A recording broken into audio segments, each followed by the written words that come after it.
இன்றே டவுன்லோட் செய்து உங்கள் ஃபேவரட் ஷோக்களை என்ஜாய் பண்ணுங்க. கல்யாண மண்டபத்துல நீ இந்த கல்யாணம் வேணான்னு சொன்னதுக்கு அப்புறம் தான் நான் எங்க அம்மா கிட்ட சொல்லி புரிய வைக்க போறேன். அதுக்கப்புறம் அம்மா கிட்ட சொல்லி நான் முறைப்படி கல்யாணம் பண்ணிக்க போறேன். அவ்வளவுதான். ஓகே?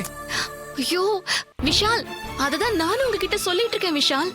நான் நோ சொன்ன பிறகு நீங்க அத்தையை கன்வின்ஸ் பண்ணி ஸ்ரீஜாவை நீங்க கல்யாணம் பண்ணிக்கோங்க. இப்ப ஏன் பண்ணணும் விஷால்? இது அவளோட நம்பிக்கைக்காக தான். இத செஞ்சுட்டா அவ கொஞ்சம் செக்யூர்டா ஃபீல் பண்ணுவா. அதுக்காக தான். அது அவ நம்பிக்கைக்காக தாலி கட்டுறேன். ஓகே?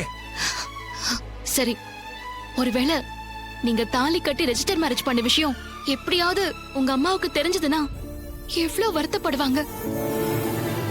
ஒரு நிமிஷம் அவங்க பாயிண்ட் ஆஃப் வியூல இருந்து யோசிச்சு பாத்தீங்களா? எதுவுமே தெரியாம அவங்க மனசு கஷ்டப்படணுமா?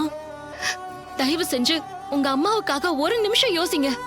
காலம் போற அவங்கள கண் கலங்க வச்சிடாதீங்க பிளீஸ்.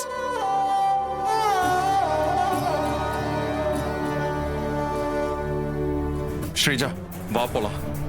விஷால், இந்த தலையை கட்டு. நோ ஸ்ரீஜா. என்னடா இப்படி சொல்றான் இவன்?